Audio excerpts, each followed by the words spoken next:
Do they have a list? He's asking for a list. Where's the list? Do we have a list?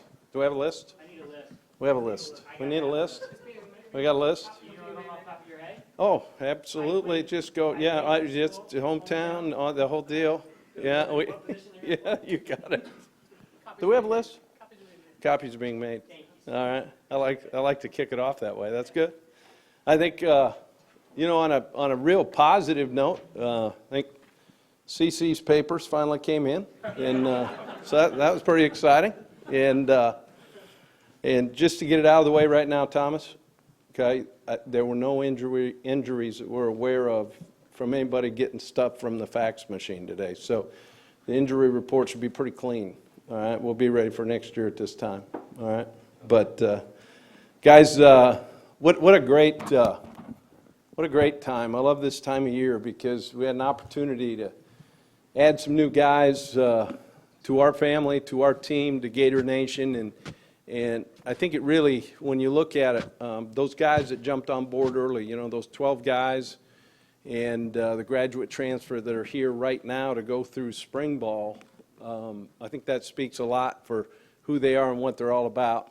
Those high school guys that went ahead and worked a little extra in the summer and stuff to get graduated so they can get here and be a big part of what we're doing, and they're already just integrated into our guys, man. It's been great. We had an opportunity for those guys, because a lot of them didn't have a chance to go through the signing day like a lot of the people did, and so we did one with our team down there where we introduced the guys, put them in Gator colors, and showed some highlights and had them make a couple comments, and that was pretty good. I mean, our guys enjoyed that, and I'm really proud of those guys that are here, and you're going to get to know those guys, obviously, through spring practice and the spring game and that kind of stuff. So should be pretty fun. So, but as far as that, I think you can kind of tell what we were trying to do in this class. We were trying to kind of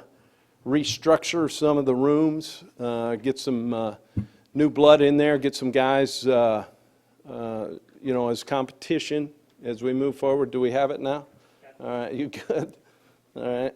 I might have been early. That might have been on me, guys. So, but anyway, excited about it, and more than that, excited about all the people who've been involved in making this a successful year. I'd like to give a shout out to Coach White and what he did last Saturday against West Virginia, when we had obviously a bunch of not only current recruits but guys on campus from 17 and 18 classes. So that really gave us a great kickoff moving forward, and what a great environment that was. And looking forward to that tonight against Arkansas tonight as we play at 7. So you guys get a double header here. You get a little football in the morning and a little basketball at night. That's pretty good. But, with that, take any questions you guys have. Robbie? Coach, how much do you think maybe you helped the offense with this class? Well, obviously that's part of the side that needed probably the most restructuring. And like I said, I think we addressed some of those position needs. I feel really good at the skill spots. We obviously had some young offensive linemen, and we've got a couple that we look forward to adding to that.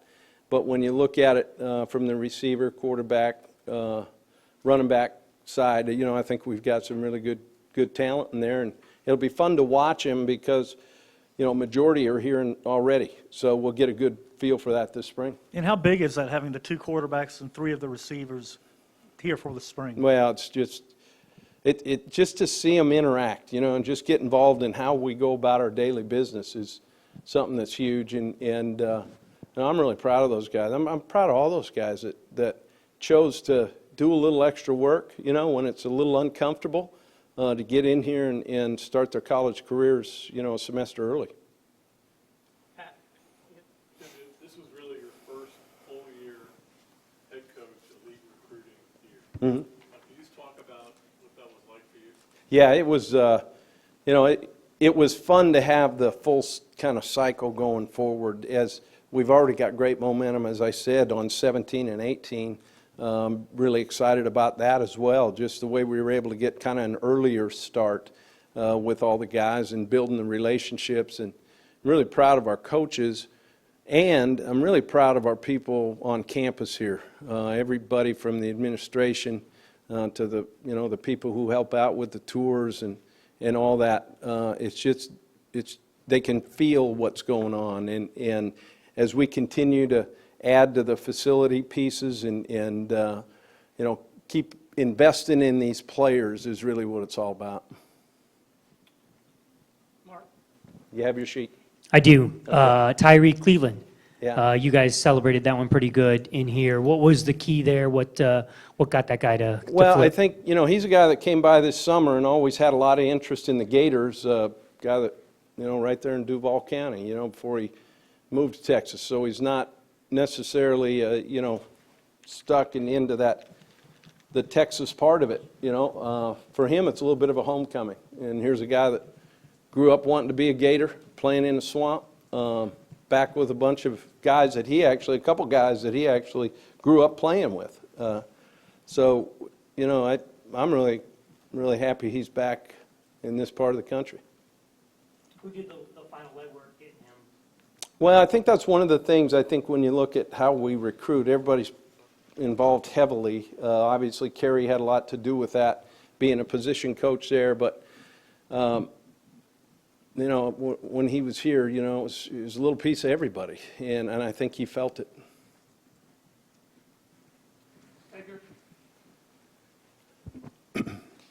Yeah, Coach. Felipe Franks, I know he's already on campus. Yeah. What's the upside there? How far does this kid have to go? I know a lot of people are pretty excited about him, fans Yeah. and things.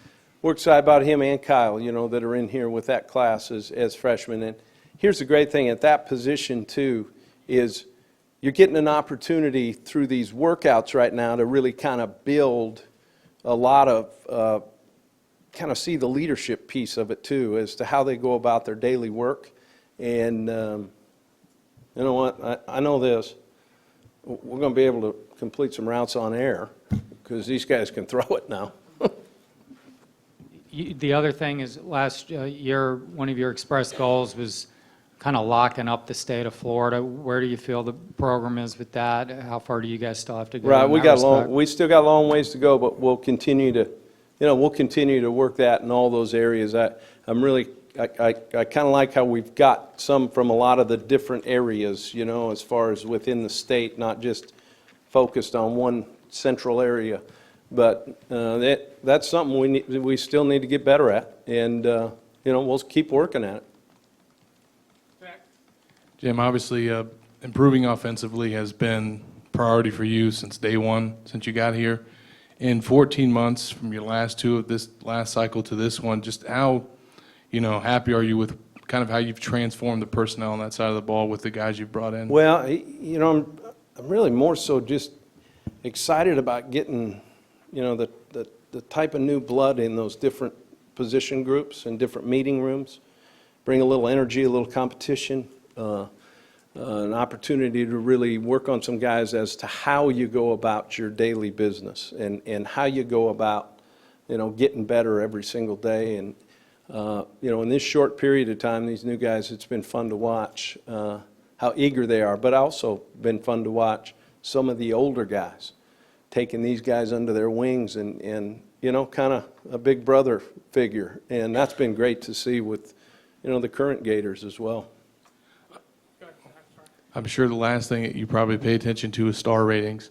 But early on in this cycle, you and your staff got a lot of commitments from guys that not even were 3 stars, but they were Yeah. kind of unrated guys and raised a lot of eyebrows from fans. But by the end of the cycle, a lot of those guys were either 4 stars or they were getting pursued by Alabama and a bunch of other top programs. Right. Was that kind of a feather in your cap?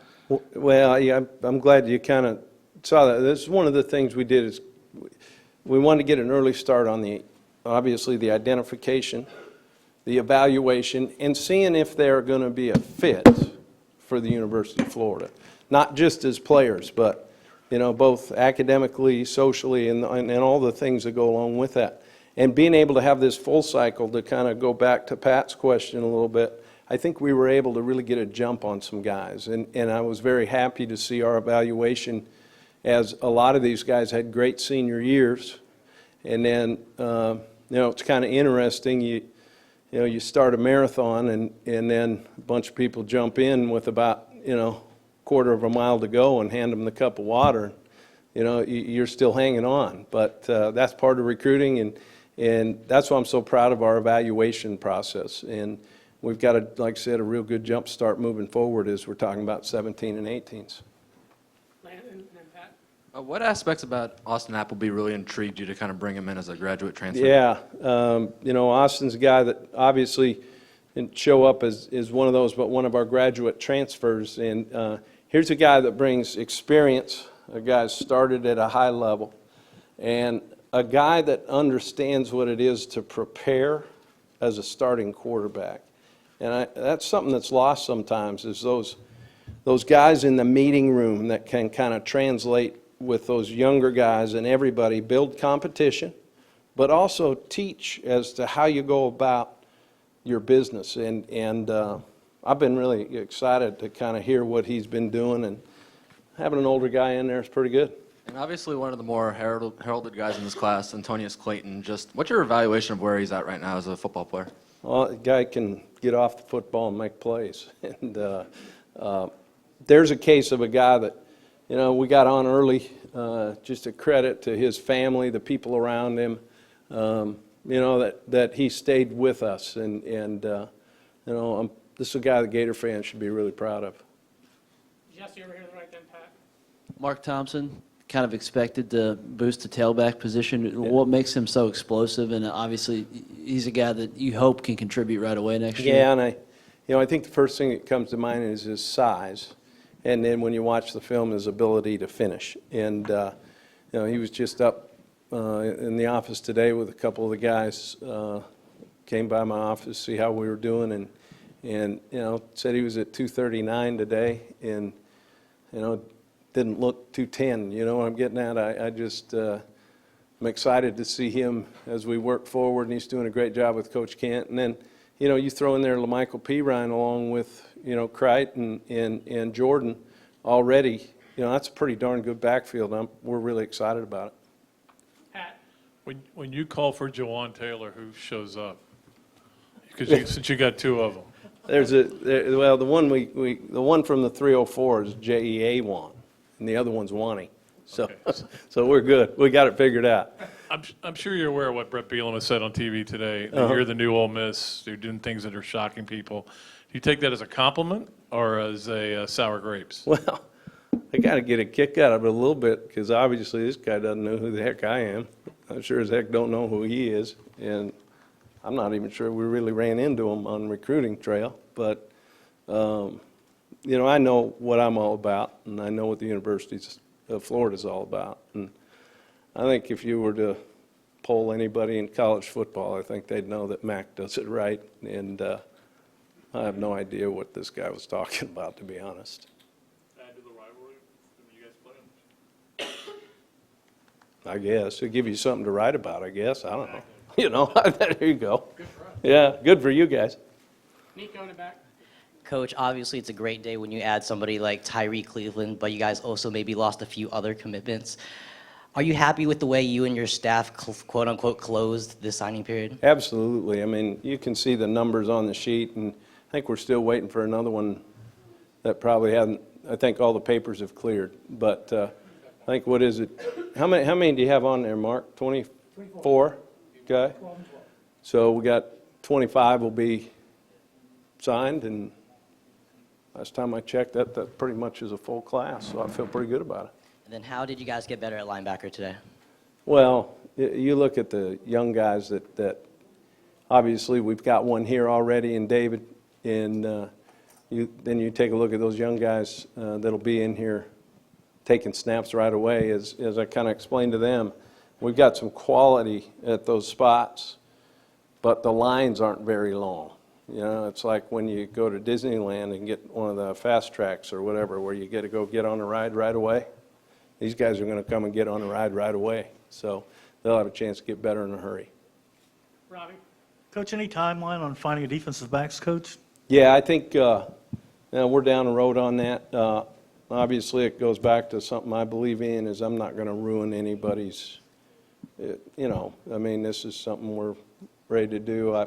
It'll happen. You guys will probably know it via Twitter or whatever before I even do, so. But, yeah, it's ready to go. Have you ever recruited a kicker as hard as you recruited Eddie this No, cycle? absolutely not. Never have. Ever thought about recruiting a kicker that No, hard? I never have. Until I saw two go down with ACLs, yeah, what a character. And yeah, I think we got a chance to maybe put one through the uprights. How was the Cuban food when you went down and visited? It was pretty cool, and he actually did the translation too for me, so at least I knew what I was eating. And I will tell you this, it was good, and his grandma can really cook. Ashley in the back. How has the growth of social media impacted your recruiting process for you and your staff this year? Well, it's something that just is constantly evolving, and you got to evolve with it. It's how people communicate today. So, you got to kind of have specialists in there that know how to use it, see what's trending, doing all that, all the stuff that you got to do. I obviously try to keep up with it, all right? But that's why we've got experts in our organization to help us with that. But it's the way now that people go about their business. And so it's pretty cool. Zach. Jim, wanted to go back to that question about the notion of closing and how for some reason, recruits that decide today are more valuable than the ones that decide in October or in the summer. Right. Is that all? Have you always got a kick out of that? And I mean, do you feel like the guys that you brought in maybe this spring or in January is probably more impactful than what you signed today? You never know, on that. And yet, we were kind of aware of where we were and what was probably going on. So, I mean, it didn't shock anybody, if that's what you're asking. And so some of them might have known even before. But it makes for great news, and you guys, everybody gets excited about it. I know we had a great recruiting class. Would you like to see National Signing Day not be such a big deal in the future and maybe go towards the early signing period? Yeah, I think we've talked, I mean, who knows where the movement is. There's been different models for all that. I think the guys that are now graduating early and coming in are kind of answering a little bit of the early signing period when you kind of think about it. So, for us, having 12 of those guys in here, it totally changes the locker room, the meeting rooms, and what we're going to be able to accomplish in spring ball. Thank you, Steve. One commitment you guys had ended up at a rival school at a position you guys, I don't think, ended up signing anyone in, defensive tackle. Is that an area, I mean, you guys have a lot of depth there, I know, but is that an area you guys kind of needed maybe to get a guy? You would, you always want to try to make sure you get one or two pieces at each spot, and yet, that's a choice. That's what it is. Steve. Coach, you've done this a year or two. With social media, all the changes, you always hear that recruiting is about relationships. How has recruiting, if it has, changed for you over the years? Yeah, quite a bit. And obviously the thing that you've seen too dramatically is the change in the calendar itself. And there isn't a lot of opportunity as you once used to really get out in the one-on-one phase. Those contact opportunities have been drastically pushed back. So you really got to do a great job of the research and then digging 7 people deep in people's lives to kind of get a feel for who they are, and they've put a lot more on that. And yet, that social media that's out there today, you can do some pretty darn good research on maybe what you're going to be dealing with too. And as we kind of talk to our guys in a constant education, that's a piece that I don't think anybody realizes that they can use as a platform to enhance their brand, who they are, what they're all about, right? And I think we all see a lot of instances where maybe it doesn't get used in the way you want it to, and yet that's all part of learning. Nick up front and then in the back. Coach, you had a lot of success and put a lot of emphasis on the state of Alabama. Is that just this recruiting cycle, or is that a state you kind of want to be able to pull Well, kids from? no, I think, for us, obviously, the footprint of the SEC, and there were some guys, in particular that, we evaluated and felt like they were in need positions for us. I wouldn't look that much into it.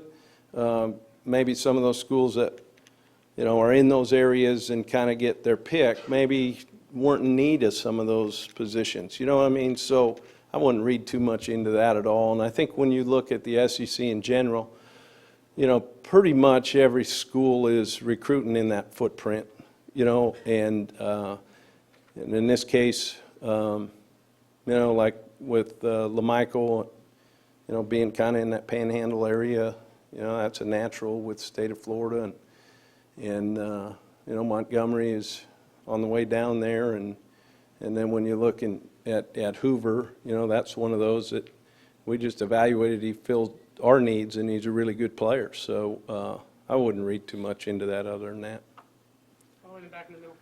Coach, all three of the offensive linemen you signed are from the Central Florida area. What do you like from them, and what do you think they can bring to the team maybe next year or in the future? Yeah, I think, first and foremost, when you think about the size, and then you couple that with the athleticism, and three guys that really want to be Gators. And, that means a lot. And, they'll fit in there, and we got our numbers back. I think as we sat here and talked going into spring ball last year, what were we at, 6 or 7 linemen maybe, something like that. So, you know what, I'm glad at least we got some bodies there too. Anything else? Guys, I appreciate it, and we'll get rolling. I guess we'll do this before spring ball. Is that right? I just answer to him. Thanks, guys. I appreciate it. No injuries.